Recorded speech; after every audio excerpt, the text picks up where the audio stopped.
দেখে মন ভরে না, দিদার দাও গো শাহে মদিনা, দিদার দাও গো শাহে মদিনা। নবীর রওজা শরীফ দেখে মন ভরে না, দিদার দাও গো শাহে মদিনা, দিদার দাও গো শাহে মদিনা। আরশের মেহমান করেছেন আল্লাহ, আরশের মেহমান করেছেন আল্লাহ। কত শান কত মান মোর কামলিওয়ালা, ও গো মদিনাওয়ালা, ও গো মদিনাওয়ালা, করো শাফাত, দিদার দাও গো শাহে মদিনা, দিদার দাও গো শাহে মদিনা। আল্লাহুম্মা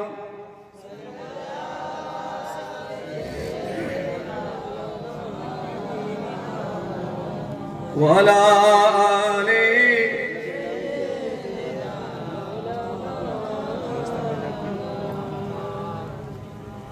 হযরত ওমর বলছেন, হুজুর আমি ওমরের কি দাম আছে, আমার কি নিজস্বতা আছে, আমার কি পার্সোনালিটি আছে, আমার নিজের ব্যক্তিত্ব বলে কি আছে, যা আছে তো সবই আপনার ওসিলায়। বলুন সুবহানাল্লাহ।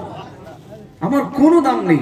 আমার নাম থেকে যদি আল্লাহর হাবিব আপনাকে আলাদা করে দেওয়া হয়, আমি ওমরের আর কোনো মূল্য থাকবে না। আমার নিজের থেকেও প্রথমে বললেন আমি আমাকে ভালোবাসি, তারপর আপনাকে ভালোবাসি। রাসূল বললেন পরিপূর্ণ কামেল মুমিন মুসলমানের সম্মান লাভ করতে পারোনি। হযরত ওমর চিন্তা করে বললেন, না হুজুর, আমি ওমর, আমি আমার নিজের থেকেও আপনাকে বেশি ভালোবাসি। আল্লাহ রাসূল বলছেন এবার পরিপূর্ণতা লাভ করেছে। বলুন সুবহানাল্লাহ। ভালো বাসা তাদের এরকম মৌখিক স্বীকারোক্তি ছিল না, কাজের মধ্যেও তারা প্রমাণ করেছেন, কাজের মধ্য দিয়ে পরীক্ষা দিয়েছেন যে রাসূলুল্লাহকে সত্যিই তারা প্রকৃত ভালোবাসতেন। উহুদের যুদ্ধে আল্লাহ রাসূল সাল্লাল্লাহু আলাইহি ওয়াসাল্লাম যখন শাহাদাতের সংবাদ শুনেছেন, কুফারে কুরাইশরা একটা মিথ্যা কথা রটিয়ে দিয়েছিল, ছড়িয়ে দিয়েছিল, প্রচার করেছিল, অ্যানাউন্সমেন্ট করেছিল, কুতিলা মুহাম্মদ সাল্লাল্লাহু আলাইহি ওয়াসাল্লাম, আল্লাহর হাবিবকে হত্যা করে দেওয়া হয়েছে, এরকম মিথ্যা একটা সংবাদ ছড়িয়ে দিয়েছে। উহুদের ময়দানে হযরত আশিক রাসূল হযরত আবু বকর সিদ্দিক রাদিয়াল্লাহু তাআলা আনহু, হযরত ওমর ফারুক রাদিয়াল্লাহু তাআলা আনহু, হযরত আলী রাদিয়াল্লাহু তাআলা আনহু, সাহাবায়ে কেরামেরা আল্লাহর নবীর শাহাদাতের সংবাদটা শোনার সাথে সাথে নিজেদের হাতের নিজেদের অস্ত্র শস্ত্র গুলো জমিনে ফেলে দিয়েছিল, আত্মরক্ষার জন্য ঢালটা জমিনে ফেলে দিয়েছিল, তরবারিটা জমিনে ফেলে দিয়েছিল। ওই দিনে হযরত ওমর তিনি বলছিলেন, আমি ওমর, আমার জীবনের কি মূল্য আছে যে জমিনের মধ্যে আল্লাহর নবী নেই, ওই জমিনে আমি ওমরের কি দাম আছে। হযরত আবু বকর সিদ্দিক রাদিয়াল্লাহু তাআলা আনহু তিনি হাতের অস্ত্রটা ফেলে দিলেন, ফেলে দিয়ে তিনি বললেন যে জমিনে আল্লাহ নাই, আল্লাহ যে জমিনে আল্লাহর হাবিব নাই, আল্লাহর রাসূল নাই, আল্লাহর প্রিয় হাবিব নাই, ওই জমিনে আমি আবু বকর আমার কি দাম আছে। সাহাবায়ে কেরামেরা নিজেদের আত্মরক্ষার ঢালটা জমিনে ফেলে দিয়েছিল, অস্ত্র শস্ত্রগুলো জমিনে ফেলে দিয়েছিল। একজন সাহাবায়ে কেরাম এসে আল্লাহর নবীর মিথ্যা শাহাদাতের সংবাদটাকে আবার সাহাবায়ে কেরামদের মধ্যে পুনরায় সচেতনতার জন্য ঘোষণা দিতে লাগলো, আল্লাহর নবী সাহাবায়ে কেরামেরা, আল্লাহর নবী শহীদ হয়ে যায় না, আল্লাহর নবী শহীদ হয়ে যায় নাই, আল্লাহর নবী এখনো হায়াতে রয়েছেন। হযরত ওমর এই কথা শোনার সাথে সাথে পাগলের মতো দৌড়াতে শুরু করলেন। হযরত আবু বকর সিদ্দিক তিনি দৌড়াতে শুরু করলেন। হযরত আলী রাদিয়াল্লাহু তাআলা আনহু দৌড়াতে শুরু করলেন। এই খবরটা যখন চতুর্দিকে ছড়িয়ে গিয়েছে, এমনকি রাতের বেলা আল্লাহর নবীর শাহাদাতের সংবাদটা যখন মদিনা শরীফের জমিনে যখন সংবাদ পৌঁছে গিয়েছে, আল্লাহ নবীর এই শাহাদাতের সংবাদ শুনে আল্লাহর বান্দিরাম, আল্লাহর বান্দারাম মদিনা শরীফের বৃদ্ধ বৃদ্ধা, কিশোর কিশোরী যেন কান্নার রোল উঠে গিয়েছে।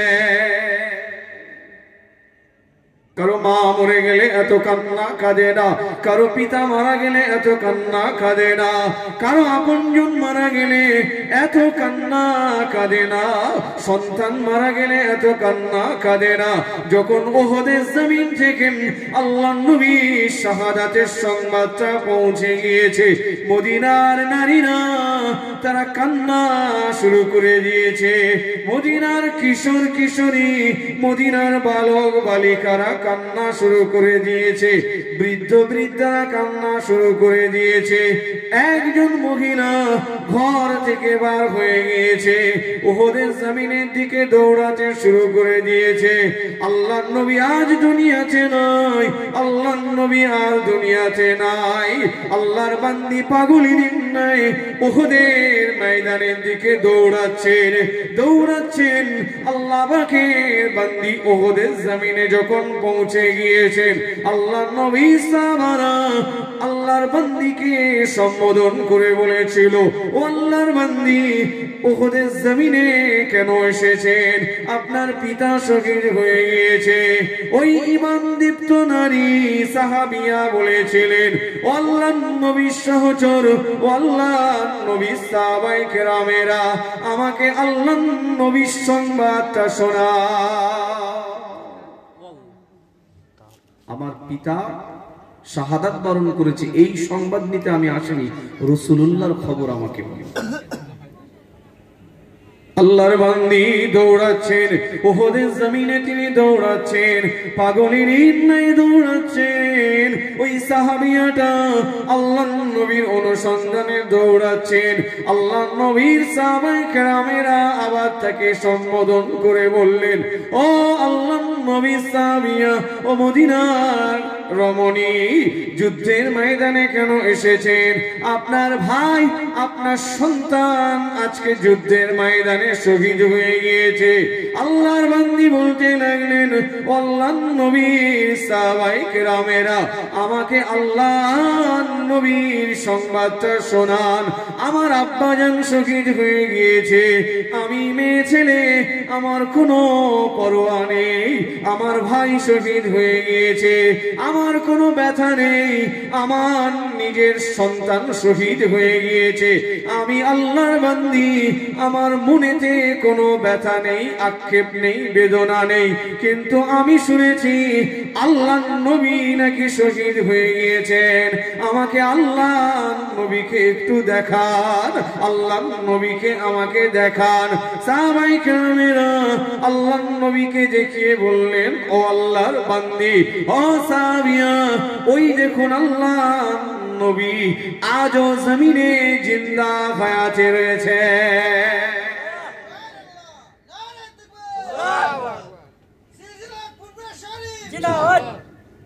দেখুন, আপনি কান্না বন্ধ করুন। রাসূলুল্লাহ দুনিয়া থেকে বিদায় নাই, রাসূলুল্লাহ শহীদ হয়ে যায় নাই, আল্লাহর হাবিব এখনো হায়াতে আছেন। রাসূলুল্লাহ প্রচন্ড আঘাত পেয়েছেন। রাসূলুল্লাহ মাথায় লোহার হেলমেটটা ভেঙে দ্বিখণ্ডিত হয়ে লৌহ দণ্ড, লৌহর টুকরো, লোহার খণ্ডটা আল্লাহর হাবিবের কপালের মধ্যে বিদ্ধ হয়ে গিয়েছিল, কপালের মধ্যে পেরেকের মতো গেঁথে গিয়েছিল। কাঠে যেমন পেরেক সেটা হয়, রাসূলুল্লাহর কপালের মধ্যে এরকম বিদ্ধ হয়ে গিয়েছিল। কপাল মোবারক দিয়ে দর দর দর দর করে রক্ত প্রবাহিত হচ্ছিল। আল্লাহর নবীর খুন মুবারক, আল্লাহর নবীর রক্ত মুবারকটা কপাল দিয়ে, নাক মুবারক দিয়ে বেয়ে বেয়ে, আল্লাহ রাসূলের ঠোঁট মুবারক দিয়ে বেয়ে বেয়ে আল্লাহর নবীর দুইটা দান শহীদ হয়ে গিয়েছিল। মুখ মুবারক থেকে রক্ত মুবারকটা প্রবাহিত হয়ে দাড়ি মুবারক দিয়ে যখন টুপিয়ে টুপিয়ে টুপিয়ে পড়ছিল, আল্লাহ নবী সাহাবায়ে কেরামেরা আল্লাহ নবীর খুন মুবারক, লৌহ মুবারক, রাসূলুল্লাহ রক্ত মুবারক জমিনে যাতে না পড়ে এজন্য নিজেদের গালটা হা করে দিয়ে রাসূলুল্লাহ রক্তগুলো নিজেদের জবান দিয়ে ধারণ করে নিচ্ছিলেন। আল্লাহর নবী দয়ার রাসূলকে দেখার সাথে সাথে আল্লাহর বান্দী ওই সময় খুশি চিত্তে বলেছিল, আনন্দ চিত্তে বলেছিল, রব্বুল আলামিন আল্লাহ, আজ আমি আপনার বান্দী, আমার মনের দুঃখ কষ্ট ব্যথা বেদনা আল্লাহর নবীকে দেখে আমি ভুলে গিয়েছি।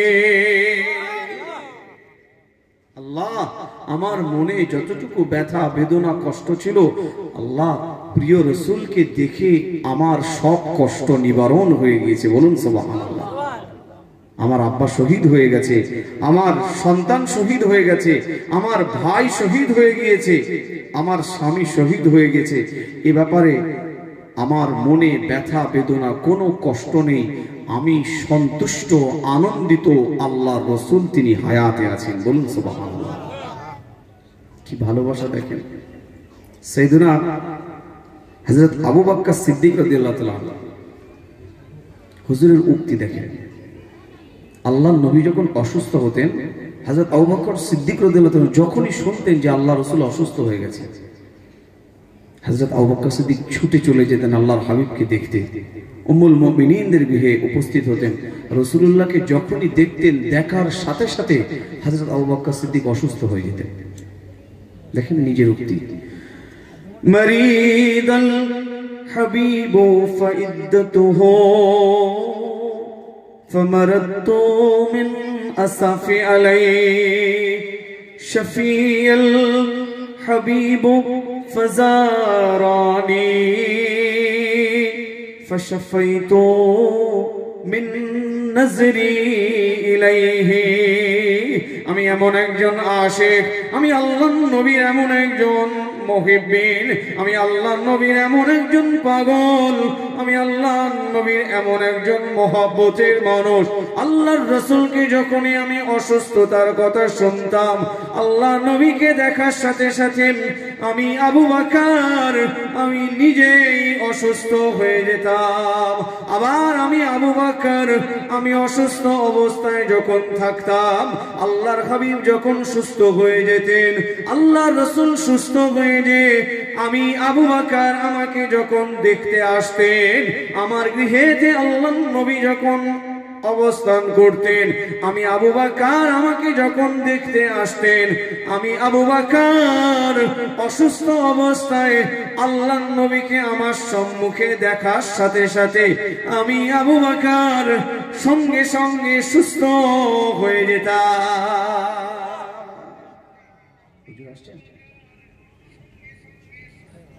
আল্লাহ রাসূল হযরত আবু বকর সিদ্দিককে যখন আবার তিনি দেখতে আসতেন, শাফাল হাবিব ফাজারানি, রাসূল সুস্থ হচ্ছেন, সুস্থ হয়ে হযরত আবু বকর তখন অসুস্থ, রাসূলকে দেখতে আসলেন হযরত আবু বকর অসুস্থতা, হযরত আবু বকর নিজেই অসুস্থ। এবার আল্লাহর হাবিব সুস্থ হলেন, তখন হযরত আবু বকর সিদ্দিক অসুস্থ। ফাশাফাল হাবিব ফাজারানি, শাফাল হাবিব ফাজারানি, রাসূলুল্লাহ সুস্থ হয়ে হযরত আবু বকরকে দেখতে যখন আসতেন, ফাশাফাইতু মিন নজরি ইলাইহি, আমি যখন চোখে দেখতে পেতাম আল্লাহর নবী সুস্থ অবস্থায় এসেছেন, হেঁটে এসেছেন, আমি আবু বকর চোখে দেখতে দেরি, আমার সুস্থ হতে দেরি হতো না। বলুন সুবহানাল্লাহ। তো এই ঈমান দীপ্ত সাহাবিয়া বলছেন, হুজুর আমার আর কিসের কষ্ট, আমার আর কিসের ব্যথা, আমার আর কিসের বেদনা, আপনি আছেন হায়াতে, আপনি দুনিয়াতে আছেন, আমার আর কোনো কষ্ট নেই, আমার আর কোনো ব্যথা নেই, আমার আর কোনো দুঃখ নেই। বলুন সুবহানাল্লাহ। একজন মহিলা সাহাবে আল্লাহর নবীর কাছে এসেছে, এসে বলছেন, ইয়া রাসূলুল্লাহ হুজুর আপনি তো মেয়েদেরকে যুদ্ধে অংশগ্রহণ করা নিষেধ করে দিয়েছেন, মেয়েরা যুদ্ধে যেতে পারে না।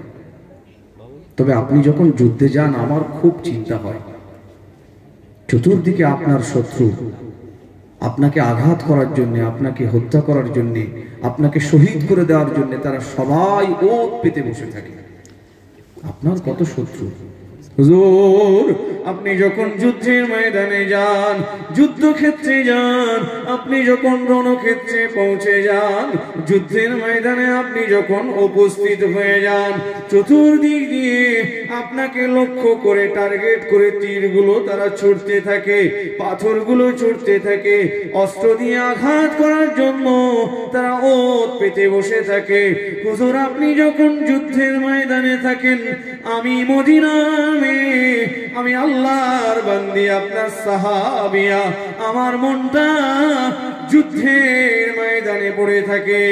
না জানি আল্লাহর নবী দিন ও দুনিয়ার বাদশাহ, সরকারে দো আলম, তাজদারে মদিনা, ইমামুল আম্বিয়া, ইমামুল মুরসালিন, শফিউল মুজনবিন, আমার রাসূলুল্লাহর গায়ে আঘাত লেগে না যায়, আমার রাসূলুল্লাহর গায়ে কোনো আঘাত লেগে না যায়। হুজুর আমার মনটা সব সময় যুদ্ধে, ইয়া রাসূলুল্লাহ, ইয়া হাবিবাল্লাহ, হুজুর হুজুর আপনি আবার যুদ্ধের ময়দানে, হুজুর আপনি মেয়েদেরকে যুদ্ধের ময়দানে যোদ্ধা হিসেবে, সশস্ত্র সৈনিক হিসেবে যুদ্ধে অবস্থান করার নিষেধ করে দিয়েছেন, আপনি হারাম করে দিয়েছেন। আবার আপনি বাচ্চাদেরকেও যুদ্ধের ময়দানে যাওয়া নিষেধ করে দিয়েছেন। হুজুর আমার মন মানে না, আমার এই দুধের বাচ্চাটা আপনি নিয়ে যান। আল্লাহ নবী জিজ্ঞেস করেন, ও আল্লাহর বান্দি, এই ছোট দুধের বাচ্চাটা নিয়ে আমি রাসূল কি করব?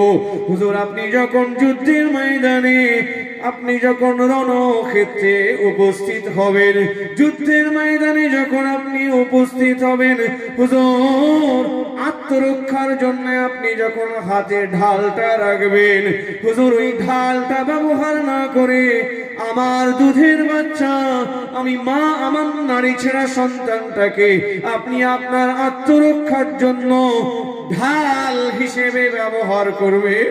হুজুর ওই তীরগুলো যখন ছুটে ছুটে আসবে, ওই পাথরগুলো যখন ছুটে ছুটে আসবে, আমি মা আমার সন্তান দিয়ে যেন আপনার ওই তীরগুলো গার্ড হয়, আমার সন্তানের শরীরের মধ্যে যেন এসে বিদ্ধ হয়ে যায়, আমার সন্তানের বুকের মধ্যে যেন বিদ্ধ হয়, আমার সন্তানের শরীরের মধ্যে যেন বিদ্ধ হয়, তারপরেও যেন আপনার পশমেও ছোঁয়া না লাগে। হুজুর আমার বাচ্চাটাকে আপনি যুদ্ধের ময়দানে নিয়ে যান। আল্লাহ নবীকে ভালোবেসেছিল সাহাবায়ে কেরামেরা, কি ভালোবেসেছিল। আল্লাহ নবী যখন সাফা পর্বতে দ্বীনের দাওয়াত দিচ্ছিল, আল্লাহ পাকের হাবিব যখন কলেমার দাওয়াত দিচ্ছিল, চতুর্দিক দিয়ে যখন পাথরগুলো ছুটছিল, ওই মজলিসের মধ্যে আল্লাহ নবীর মহব্বতের, আল্লাহ রাসূলের ভালোবাসার সাহাবী ছিল, নাম তার হযরত হারিস ইবনে আবি হালা রাদিয়াল্লাহু তাআলা আনহু। হুজুর থাকতে পারেন না, বেদিন বেঈমান কুফারে কুরাইশরা পাথর ছুঁড়ছে আমার রাসূলুল্লাহকে আঘাত করার জন্য, আমার রাসূলকে রক্তাক্ত করে দেওয়ার জন্য। হযরত হারিস ইবনে আবি হালা রাদিয়াল্লাহু তাআলা আনহু দৌড়ে যেয়ে আল্লাহর নবীকে বুকের সঙ্গে জড়িয়ে নিয়েছেন, আর নিজের পিঠটা বেদিন বেঈমানদের দিকে পেতে দিয়ে মনে মনে সংকল্প করে নিয়েছিল, রব্বুল আলামিন, আল্লাহ আল্লাহ আমি হারিস ইবনে আবি হালাম, আল্লাহ আমাকে সহ্য ক্ষমতা দিন। আজকে আপনার হাবিবকে আমার সিনার মধ্যে আমি ধারণ করে রেখেছি। আজকে যিনি দুনিয়ার বাদশাহ রহমাতুল লিল আলামিনকে আমি নবী আমার বুকে, আমি হারিস ইবনে আবি হালা আমার বুকের সঙ্গে ধারণ করে রেখেছি। ও রব্বুল আলামিন, আল্লাহ পাক ওই বেদিন বেঈমানেরা তারা পাথর ছুঁড়ছে রহমতের নবীকে তারা শহীদ করবে বলে, আমার রাসূলের দিকে তারা অস্ত্র দিয়ে আঘাত করার জন্য তারা চেষ্টা করছে, আমার রাসূলের গায়ে যেন না লাগে, আমি হারেস ইবনে আবি খালা আমি শহীদ হয়ে যাব, তারপরেও যেন আল্লাহর নবীর আঘাত না লাগে। রাসূলকে বুকের সঙ্গে ধরে রাখলেন। পাথর ক্রমাগত অনবরত পাথর আসতে লাগলো। পাথরের আঘাত হযরত হারেস ইবনে আবি হালা রাদিয়াল্লাহু তাআলার মাথাতে, পিঠেতে, শরীরে এসে লাগতে লাগলো। ক্ষত বিক্ষত হয়ে রক্তাক্ত হয়ে শহীদ হয়ে গেলেন। ইনিই হলেন ইসলামের প্রথম শহীদ, হযরত হারেস ইবনে আবি হালা রাদিয়াল্লাহু তাআলা। রাসূলুল্লাহ বয়স তখন 54 বছর, নবুয়তের তৃতীয় অথবা চতুর্থ বছরের ঘটনা, ইসলামের প্রথম দিকে, নবুয়তের প্রথম দিকের ঘটনা। ইনি প্রথম শহীদ হলেন রাসূলকে বুকে নিয়ে। উহুদের ময়দানে যখন আল্লাহর নবীর দিকে তীরগুলো ছোড়া হচ্ছিল, আল্লাহর রাসূলকে লক্ষ্য করে যখন তীরগুলো সাইসা করে ছুটে ছুটে ছুটে ছুটে আল্লাহর নবীর দিকে আসছিল, বিদ্যুতের গতিতে যখন তীরগুলো আসছিল, আমার রহমতের নবীর সম্মুখে হযরত তালহা রাদিয়াল্লাহু তাআলা আনহু নিজের পিঠটা পেতে দিয়েছিল, নিজের পিঠটা পেতে দিয়ে আল্লাহর নবীকে গার্ড করেছিল। আর ওই তীরগুলো এসে আল্লাহর নবীর সাহাবী হযরত তালহা রাদিয়াল্লাহু তাআলা আনহুর পিঠে এসে বিদ্ধ হচ্ছিল। এত তীর বিদ্ধ হয়েছিল, আল্লাহর নবী দয়ার রাসূল সাহাবায়ে কেরামদের মধ্যে উপস্থিত হয়ে দুজাহানের বাদশা শহীদের মর্যাদা নিয়ে একদিন আলোচনা করছেন, ওয়াজ করছেন। ওই মজলিসের মধ্যে আল্লাহর নবী বলছিলেন, ও আমার সাহাবায়ে কেরামেরা, তোমরা যদি জীবিত শহীদকে দেখতে চাও তাহলে আমার তালহাকে তোমরা একবার দেখো। তোমরা যদি জীবিত শহীদকে দেখতে চাও তাহলে আমার তালহাকে দেখো। পিঠের মধ্যে 70টা তীরের কম বেশি আঘাত লেগেছিল ওই দিনে, তারপরে এতটুকু উফ শব্দ বলে রাসূলুল্লাহকে ছেড়ে যায়নি। বলুন সুবহানাল্লাহ।